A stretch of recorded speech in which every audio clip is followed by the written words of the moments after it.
3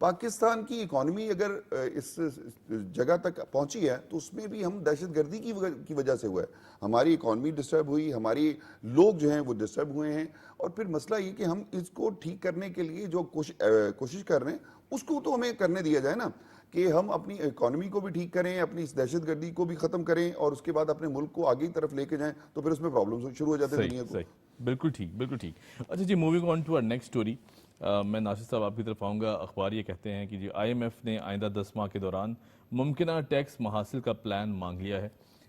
اگر ہم ابھی موجودہ ٹارگٹس کی بات کریں تو آئی ایم ایف بڑا خوش تھا ہم سے, کیونکہ جس طرح ہم نے ٹیکس ریونیو جنریٹ کیا, تاریخی طور پہ کہا جا رہا تھا کہ بہت زیادہ, جو کہ ہمیں سٹینڈرڈ سیٹ کیے گئے تھے یا جو ٹارگٹس دیے گئے تھے اس سے ہم نے بہت اچھا ٹیکس وصولی کی اس سال پاکستان نے. اور اگر ٹیکس نظام کی بات کریں تو آپ کو لگتا ہے کہ ابھی بھی کچھ لوپ ہولز باقی ہیں؟ گرے اکانومی کو ڈاکیومنٹ کافی حد تک کر لیا گیا ہے, لیکن پھر بھی ابھی جو عام آدمی ہے یا جو عام بزنس مین ہے وہ پھر بھی ٹیکس نیٹ سے بچ جاتا ہے. کیا کہیں گے؟ اچھا نہیں, اب دیکھیں جیسے جیسے یہ جو لاسٹ ہمارے جو اسحاق ڈار صاحب جی انہوں نے جو پلان, اچھا یہ اس سے پہلے جب گورنمنٹ میں تھے تو اس وقت بہت ساری چیزیں لائن اپ کر دی تھی. صحیح ہے. اور وہ اس کی کنٹینیوٹی بیچ میں ختم ہوئی 4 سال. جی جی, کیونکہ حکومت چلی گئی تھی, اور اس کے بعد اب دوبارہ اس کو کنٹینیو کیا ہے. تو اب چیزیں, یہ جو ٹیکس میں جو ریونیو کی کلیکشن انکریز ہوئی ہے, اس کی بیسک وجہ یہ ہے کہ زیادہ تر چیزیں لنک اپ کر دی گئی ہیں نادرا کے ساتھ, ڈاکیومنٹڈ کر دیا گیا پراپرلی, زیادہ اچھے انداز میں اس کو ڈیجیٹلائز کر دیا گیا اور ڈاکومنٹ کر دیا گیا.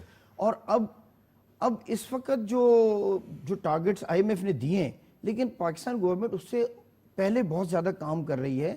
دیکھیں ایک بڑا سمپل سا ایک ڈیسک اب قائم کر دیا ہے کہ اگر میں ٹریول کرتا ہوں ریگولرلی, مطلب پاکستان گورنمنٹ کا ایک پہلا ٹارگٹ تو یہ ہے کہ ہم ان لوگوں پر ٹیکس لگائیں جو امیر طبقہ ہے ہمارا, وہ طبقہ جو ٹیکس سے بچ جاتا تھا. ٹھیک ہے, پہلا ٹارگٹ تو یہ تھا.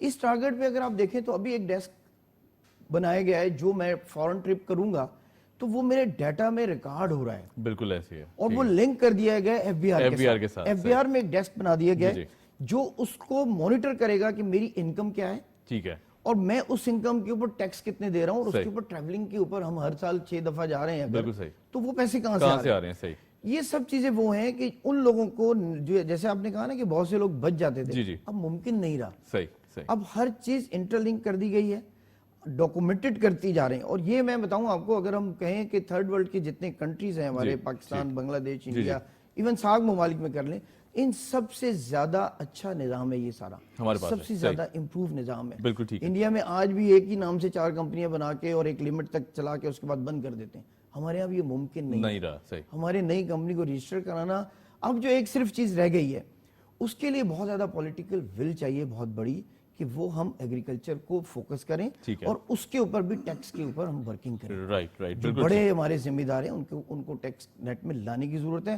اور آئی ایم ایف کے جو شرائط ہیں, جو نیکسٹ جو پلان انہوں نے مانگا ہے, وہ پلان مانگا ہے, کوئی یہ نہیں کہا کہ آپ نے بالکل صحیح, ٹھیک ہے, پلان, بہرحال وہ پلان تو سبمٹ کرنا ہے جو کہ ہم قرض لے رہے ہیں, تو اس کے لیے ہمیں پلان, اور اس پلان میں ہم انشاءاللہ آپ دیکھیے گا کہ ہم اس سے زیادہ بہتر انداز میں پرفارم کر رہے ہیں, جو کہ اس کو پروو بھی ہوا ہے ابھی پریکٹیکلی. جو ابھی ٹیکس جو کلیکشن ہوئی ہے وہ ریکارڈ کلیکشن ہوئی ہے. بالکل ٹھیک ہے ناصر صاحب, پوائنٹ ویل ٹیکن. اچھا میاں صاحب, اگر بات کی جائے, جیسے ناصر صاحب ذکر کر رہے تھے, ایف بی آر کو اگر ڈسکس کر لیں, کیونکہ ظاہر ہے میں یہ نہیں کہتا کہ نظام میں بہت سی بہتری کرنے کی ضرورت بھی ہے یا بہت سی, تو ڈیفینیٹلی ہم جانتے ہیں کہ لوپ ہولز ہیں, لیکن ایف بی آر کا رول بھی بڑا پرو ایکٹیو رہا تھرو آؤٹ دی انٹائر. اگر ہم بات کریں پچھلے 10 سال کے اندر کافی سارے اپس اینڈ ڈاؤنز بھی دیکھے, لیکن جو ٹیکس کلیکشن ہے, آپ کو لگتا ہے کہ ایف اے ٹی ایف کے بعد سے خاص طور پہ پاکستان ایک ڈفرینٹ پاکستان ہے, کیونکہ جو اکانومی ہے وہ ڈاکیومنٹ کر دی گئی, ٹیکس نیٹ سے اب بچنا, جیسا کہ ناصر صاحب نے بھی کہا, اور یقیناً اب مشکل ہوتا چلا جا رہا ہے کہ اگر آپ ٹیکس ایویڈ کرنا کوشش کریں یا چوری کرنے کی کوشش کریں تو اب یہ بھی آسان نہیں رہا. کیا کہیں گے؟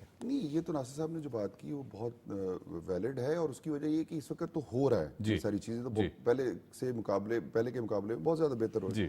لیکن مسئلہ پتہ کیا ہے کہ ہمیں اپنی ایسی پالیسیاں بنانی ہیں جو پالیسیاں آپ کی ملک کے لیے فیزیبل ہیں, جو آپ کے اداروں کے لیے فیزیبل ہے, جو آپ کے عوام کے لیے فیزیبل ہے. لیکن مسئلہ یہ ہے کہ آئی ایم ایف وہ ساس ہے کہ جو کبھی خوش نہیں رہ سکتی, آپ سے خوش نہیں ہو سکتی, ٹھیک ہے.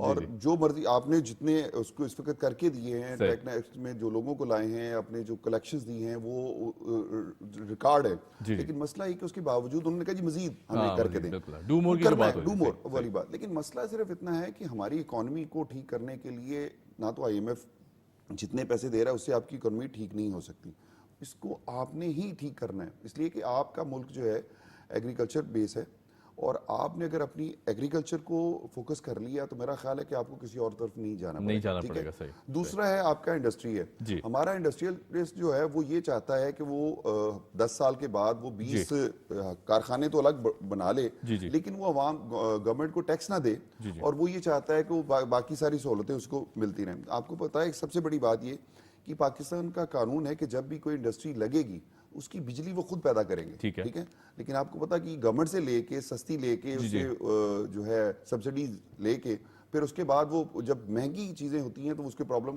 کرتے ہیں کہ ہمارے وہ اس پہ کہتے ہیں کبھی اسٹرائک کرتے ہیں, کبھی کچھ کرتے ہیں, کبھی احتجاج شروع کر دیتے ہیں. تو یہ چیزیں ٹھیک کرنے سے پہلے ہمیں اپنی جو پالیسیز ہیں ان پہ فوکس کرنا پڑے گا. ہمارے پاس پالیسی بیسکلی فقدان ہے پالیسیوں کا, کیونکہ ہمیں پتہ ہی نہیں ہوتا ہے کہ ہماری پالیسی کیا ہے, اور آج اگر یہ گورنمنٹ گئی ہے تو کل کو پالیسی کیا ہوگی ہمارے کسی کو پتہ ہی نہیں. ٹھیک ہے, اسٹیٹ کی جو پالیسی ہے نا وہ ہونی چاہیے جو کنٹینیو رہے, جس میں آپ کی ملکی عوام اور ملک کے لیے اور اسٹیٹ کے لیے جو ہے وہ فیزیبل. رائٹ, بالکل ٹھیک ہے جی. اچھا کوئکلی ہمارا سیگمنٹ تھوڑا سا ٹائم ہمارے پاس کم ہے. ایک اور اہم ڈیولپمنٹ ہے جو کہ میں ظاہر ہے کیونکہ آج کل یہ آن گوئنگ ایشو ہے, بڑا افسوسناک یہ واقعہ ہے. اسرائیلی دہشت گردی کا 29واں روز, اسکول پر بمباری, 20 شہید, ترک سفیر کی احتجاجاً واپسی. بربریت کا جو ایسا نمونہ ہے ہمیں میرا خیال سے کہیں مثال نہیں ملتی.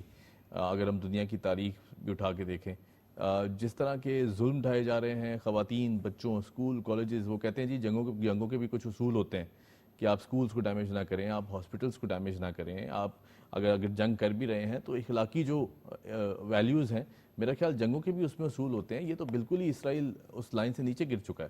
اصل میں اسرائیل نے, صرف اسرائیل نہیں, اس نے پوری دنیا کو برہنہ کر دیا ہے کہ یہ بیسیکلی ان کے سٹینڈرڈ ہیں. صحیح. امریکہ اس کے لیے کچھ نہیں بولتا. ابھی 2 دن پہلے الشفا ہاسپٹل پہ اٹیک ہوا. دنیا کی کسی بھی تاریخ میں یہ جنگی جرائم کا حصہ ہے. بالکل. UN بیان تو دیتا ہے کہ یہ جنگی جرائم میں ملوث ہیں, لیکن کبھی UN کی فورس نہیں آ رہی وہاں پر ان کو بچانے کے لیے. ہاسپٹلز اور عام شہری آبادیوں پر حملہ, تو مطلب یہ تو ہمیں لگ رہا ہے چنگیز خان کے دور میں آ گئے. ہم سیولائز دنیا میں رہتے ہی نہیں ہیں, جہاں کے کچھ رول ریگولیشنز ہیں, جہاں یہ UNO بنا اسی لیے تھا کہ ہم دنیا میں رہنے والے جتنے بھی ملک ہیں کسی ایک خاص ایجنڈے پہ, کسی خاص پروٹوکول پہ ہم ساری SOPs پہ آپریٹ ہوں گے. اس میں ان کے تمام معاملات, چاہے وہ اقتصادی ہوں چاہے اور کسی وجہ سے اگر جنگ ہو تو بھی UNO اس میں انوالو ہوگا, اور اس کے کچھ اصول اور قواعد و ضوابط ہیں. اس کے باوجود یہاں پر کسی پر عمل نہیں ہو رہا ہے, اور وہ گھس بیٹھی ہے جو 1948 میں یہاں پر آ کر گھسے, وہ آج وہاں کے قابض ہیں اور مالک بنے ہوئے ہیں, اور جو وہاں کے مقامی لوگ تھے جو ان کا جرم صرف یہ کہ مسلمان ہیں. صحیح, بالکل ٹھیک. یہ جگہ سب کے لیے محترم ہے, بالکل, کرسچنز کے لیے بھی, یہود کے لیے بھی ہے, اور مسلمانوں کے لیے بھی ہے. مسلمانوں کا یہ قبلہ اول ہے. صرف ان کا جرم یہ ہے کہ وہ مسلمان ہیں, وہ صرف ان کا جرم یہ ہے کہ وہ ان کو آنکھیں دکھا سکتے ہیں. بالکل ٹھیک. یہ اس کا بدلہ ان سے تو نہیں لے سکتے جنہوں نے آنکھیں دکھائی. معصوم بچوں پہ ظلم کر رہے ہیں, اور کوئی اقوام متحدہ اس پہ بول نہیں رہا ہے.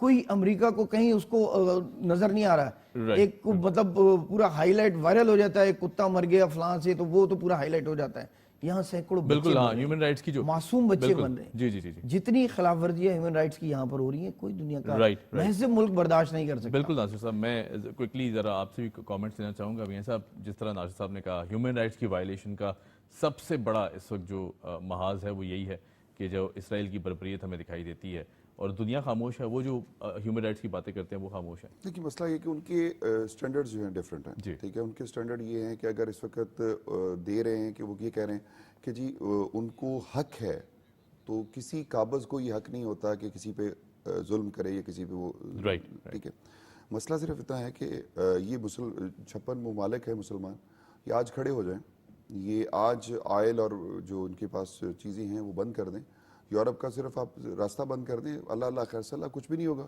یہ سارے چیخ اٹھیں گے اور پھر یہ ان کو ساری کی ساری چیزیں جو ہیں آپ کو ٹھیک کرنا ہے. دوسری بات یہ کہ اگر آپ مسلمانوں کے مسائل یا ان کے جو تحفظات ہیں ان کو دور نہیں کر سکتے تو پھر اقوام متحدہ کی ہمیں ضرورت نہیں ہے. پھر مسلمان وہی جو بھٹو صاحب نے کہا تھا کہ جی ہمیں ایک اپنا مسلم بلاک بنانا ہے, وہ بنائیں اور اس پہ آپ اپنے مسائل کو خود ایڈریس کریں, کیونکہ مسلمانوں کے پاس آئی ایم ایف کی ضرورت نہیں ہے. ہمیں ہمارے اپنے مسلمانوں کے جو مسلم بینک جو انہوں نے شروع کیا تھا, جس کی وجہ سے بھٹو صاحب کو جانا پڑا یا شاہ فیصل کو جانا پڑا, تو اس کی طرف ایڈریس کرنا پڑے گا ان سب لوگوں کو.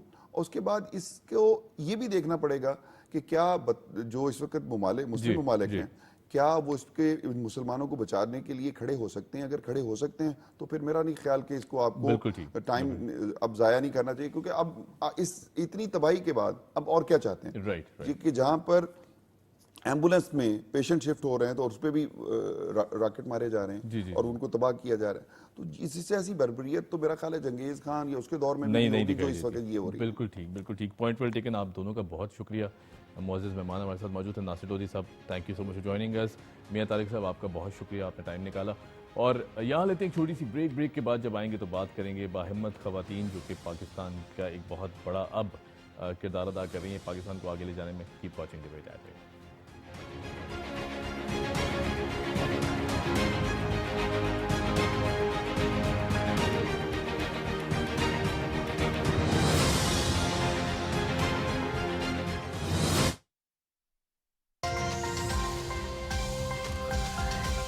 جو بائی لیٹرل ایگریمنٹ تھے سی پیک کے چائنا کے ساتھ, کیا عالمی اداروں کے ساتھ کیا وہ شیئر کیے گئے؟ اگر وہ اس وقت شیئر کیے گئے تو یہ بھی ایک اور بریچ آف کانفیڈنس تھا کہ جو چین کے ساتھ جو اعتماد تھا اس کی میرا خیال ہے کہ بریچ کی گئی. کیا یہ ان کی نیت تھی یا ان کی غفلت تھی یا ان کی نااہلی تھی, یہ ایک سوال ہے. اگر یہ پانی اور بجلی کے منصوبے ہم 6 مہینے یا 10 ماہ کے اندر مکمل کر سکتے تھے, 4 سالوں کے اندر 4 سالوں میں ان پر کیوں نہیں کام کیا گیا؟ سی پیک کا مستقبل الیکشن کے نتائج کے اوپر ڈیپینڈ کر رہا ہے.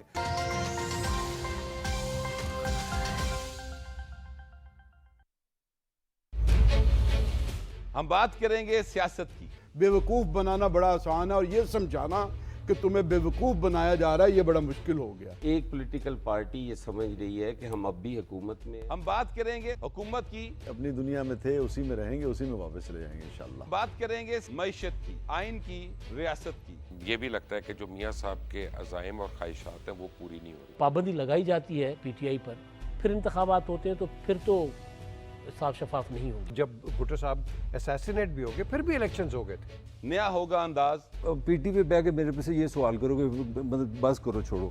7 بجے گوہر کے ساتھ صرف پی T V news.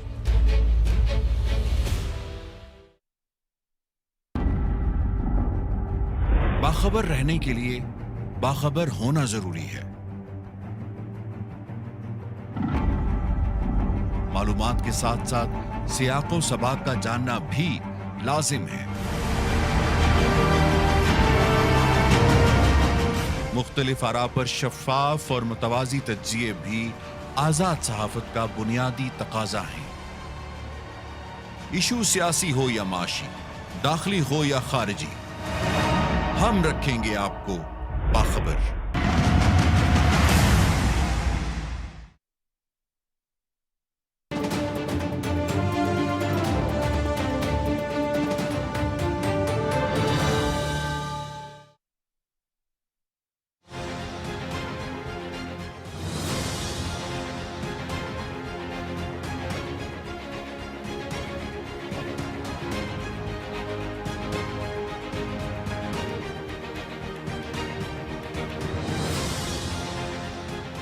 Welcome back after the break. بات کر رہے تھے باہمت خواتین پاکستان, جو اب دیکھتے ہیں کہ پہلے یہ بات کی جاتی تھی کہ ویمن امپاورمنٹ خواتین کے پاس نہیں ہے, پھر انہیں اس طرح پروموٹ نہیں کیا جاتا. لیکن اب ہم دیکھتے ہیں کہ انفیکٹ مردوں کی شانہ بشانہ, میں تو نہیں کہوں گا کہ مردوں سے بہت آگے کہیں ہماری جو خاتون ہیں, خواتین ہیں, وہ نکل چکی ہیں, جو کہ بہت خوش آئند عمل ہے.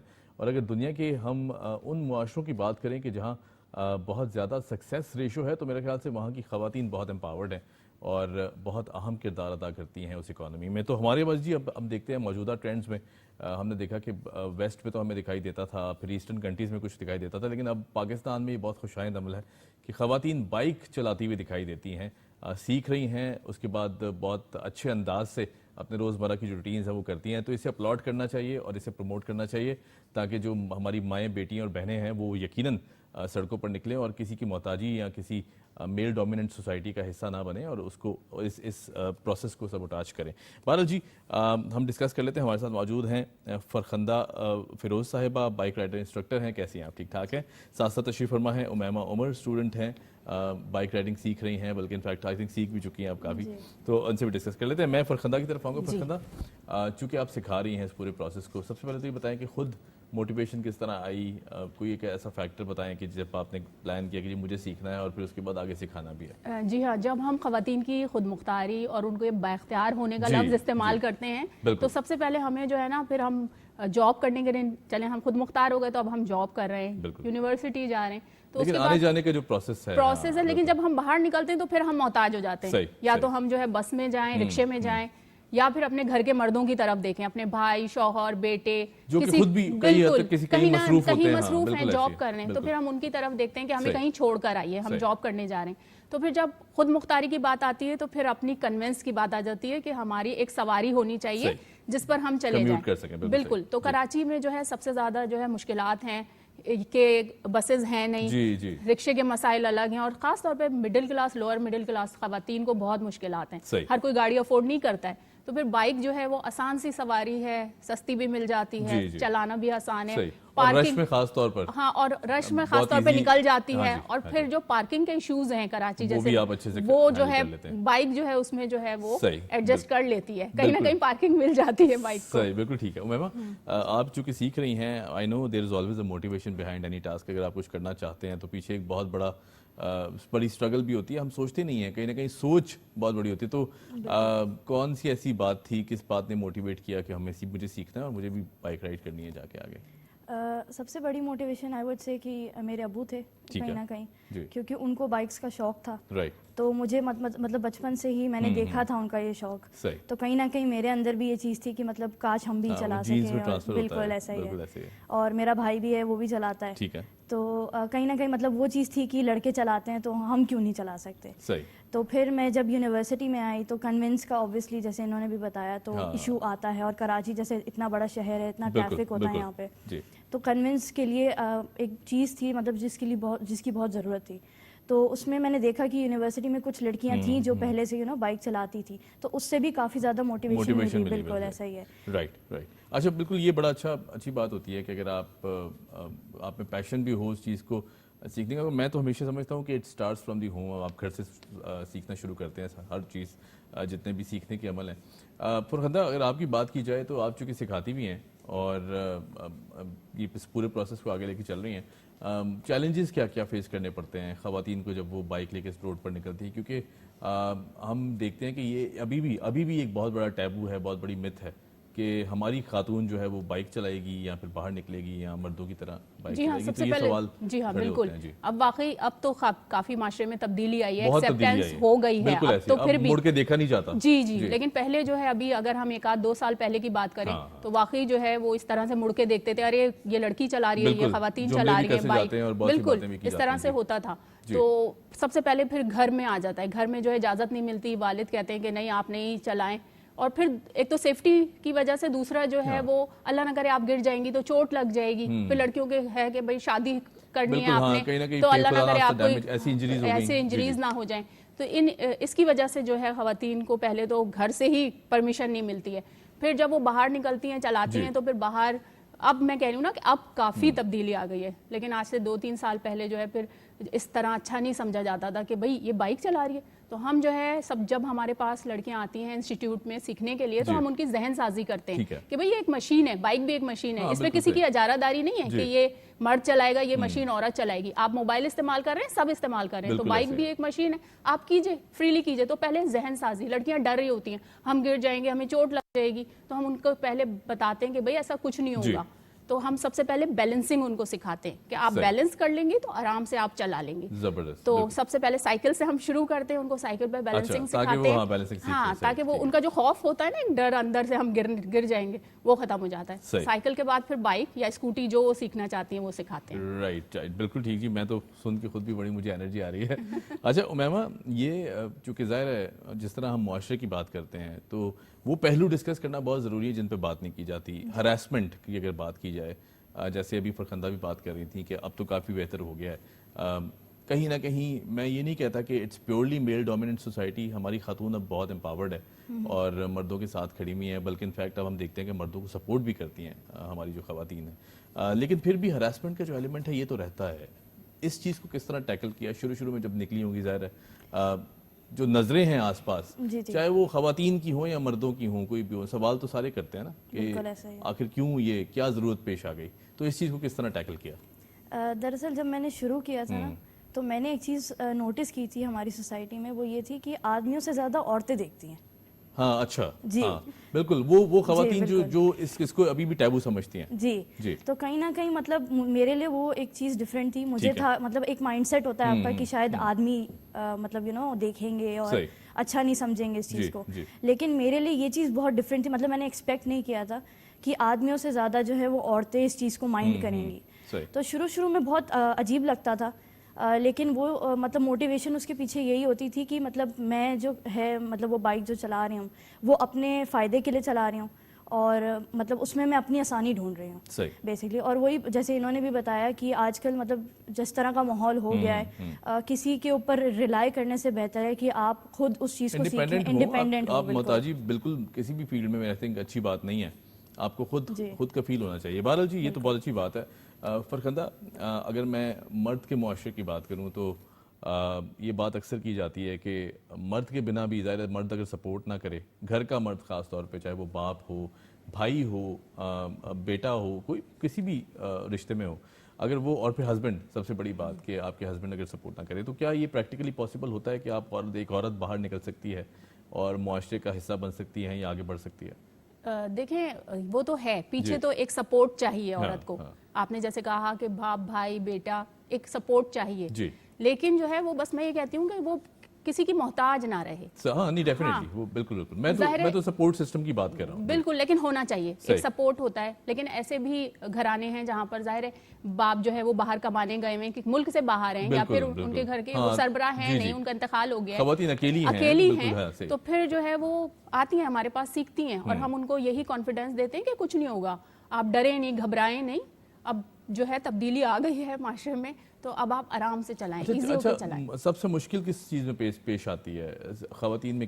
کس چیز کا ڈر زیادہ ہوتا ہے؟ اگر ان کو آپ سکھانا بھی شروع کریں تو چیلنجز کیا ہیں اس پروفیشن میں؟ دیکھیں, سب سے پہلے تو ڈر, ان کا دل میں ڈر, میں گر جاؤں گی, مجھے چوٹ لگ جائے گی, ٹھیک ہے, یہ ایک تو یہ ڈر ہے, ایک یہ ڈر ہے. اس کے بعد پھر جب ہم باہر روڈ پہ نکلیں گے تو روڈ پہ پتہ نہیں کیا ہوگا, روڈ کانفیڈنس کی بات آ جاتی ہے, روڈ کانفیڈنس, کہ ہمیں جو ہے وہ کہیں کوئی آ کے ہم سے ٹکرا نہ جائے, یا ہمیں چوٹ نہ لگ جائے, ہمارا ایکسیڈنٹ نہ ہو جائے باہر روڈ پہ بھی. تو سب سے پہلے ہم ان کو جو ہے نا کانفیڈنس یہ دیتے ہیں کہ آپ کو کچھ نہیں ہوگا, آپ گھبرائیں نہیں, آپ ڈریں نہیں, کوئی کچھ ہمیں کہے نہ, کوئی ہم پہ فکرے نہ کسے, تو ہم کہتے ہیں کہ آپ اگنور کریں, کوئی آپ کی مدد کرنے تو نہیں آ رہا نا, آپ کو خود کام کرنے. کیا آپ کا کوئی آ رہا ہے کام کرنے کے لیے؟ تو صحیح ہے, جب آپ کو خود ہی کرنا ہے تو نکلیے, کیجئے اپنے کام, اپنی زندگی آسان کیجئے, آسان کریں, یہ بڑی اچھی بات ہے. جی, تو آپ اگنور کیجئے, جو بھی آپ اپنے کام سے کام رکھیے. بالکل, ہاں, کوئی اور مدد کرنے کو نہیں آئے گا. بالکل, آپ کو اپنا کام جب خود کرنا ہے تو خود کیجئے. رائٹ جی, یہ بڑی اچھی بات ہے. اچھا امیمہ, چونکہ ہم ڈسکس کر رہے ہیں, ظاہر ہے بائکس کا جو پروفیشن ہے یقیناً بڑا کیا کہیں گے اٹریکٹ کرتا ہے ہر انسان کو, چاہے وہ مرد ہو, عورت ہو, ڈفرینٹ قسم کی فینسی بائکس. اب تو ہم دیکھتے ہیں کہ ٹیکنالوجی میں اتنی جدت آ چکی ہے, اتنے زبردست ہمیں بائکس دکھائی دیتی ہیں روڈز پہ. آپ کو لگتا ہے کہ ابھی بھی, چونکہ ظاہر ہے جو کرنٹ سینیریو ہے اس میں بائنگ پاور یا ان طرح یہ بہت بڑے مسئلے ہیں, تو ابھی بھی جو بائکس ہیں دیر آؤٹ آف دا ریچ, اگر اچھی بائک خریدنا چاہیں تو آپ کو لگتا ہے کہ ابھی بھی پیسے بہت سارے چاہیے اس کے لیے آپ کو, یا پھر اٹس ایزیلی ایکسیسیبل؟ نہیں, بالکل صحیح بات ہے. جس طرح کی اکانومی ہماری ملک میں اس وقت چل رہی ہے, تو ظاہر سی بات ہے جو نیچے کے لوگ ہیں ان کے لیے اٹس ڈیفیکلٹ کمپیریٹیولی, اگر بات کریں, بالکل ایسا ہی ہے.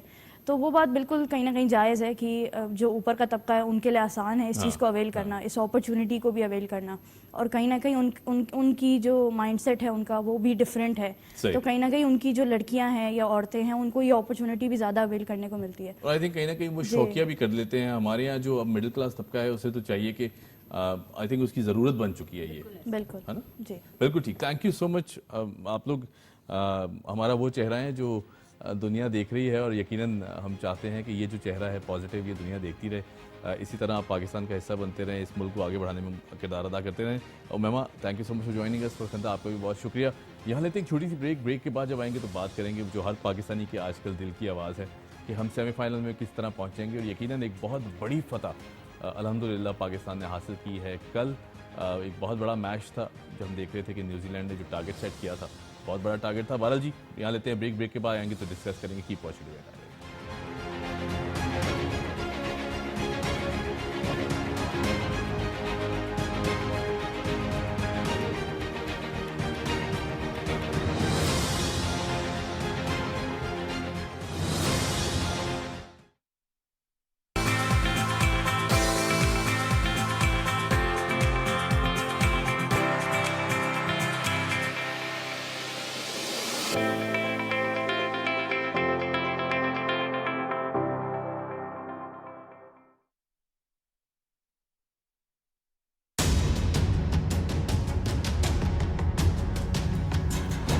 مودی حکومت کے مقبوضہ جموں کشمیر میں حالات کے معمول پر ہونے کے دعوے جھوٹ کا پلندہ ہیں. مقبوضہ جموں کشمیر میں شہادتیں اور گرفتاریاں حالات کے معمول پر ہونے کے بھارتی دعووں کی نفی ہے. مقبوضہ جموں کشمیر میں سیاسی رہنماؤں, صحافیوں اور انسانی حقوق کی کارکنوں کی غیر قانونی گرفتاریاں روز کا معمول ہیں. مقبوضہ جموں کشمیر میں حقیقی امن کا قیام حق خود ارادیت کے وعدے کو پورا کیے بغیر ممکن نہیں. مسئلہ کشمیر کے حل کے بغیر جنوبی ایشیا میں امن کا قیام ایک خواب ہی رہے گا.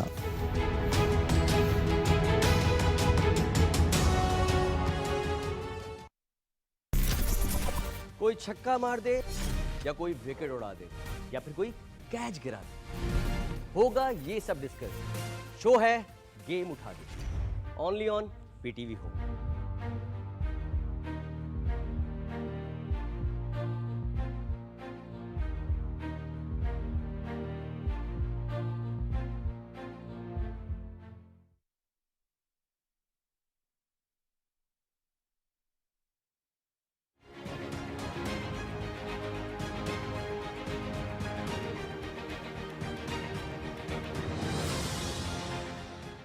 Welcome back after the break. اب بات کر لیتے ہیں کرکٹ پر, کیونکہ کل ایک بہت بڑا میچ تھا پاکستان ورسز نیوزی لینڈ. اور جب نیوزی لینڈ نے پہلے بیٹنگ کرتے ہوئے 402 رن کا ایک دیو ہیکل قسم کا ٹارگٹ سیٹ کیا پاکستان کے لیے, تو میں نے خود بذاتے کرکٹ فین ہونے کی حیثیت سے میں نے ٹی وی بند کر دیا. میں نے کہا شاید اب یہ میچ ہم ہار چکے ہیں اور یہیں ہمارا سلسلہ جو ہے وہ سیمی فائنلز کی جو امید ہے وہ دم توڑ جائے گی. کیونکہ 402 رن چیز کرنا, جو کہ پاکستان نے 345 رنز بھی چیز کیے تھے, لیکن بہرحال یہ ایک بہت اپسیٹنگ اور بہت بڑا ٹوٹل تھا.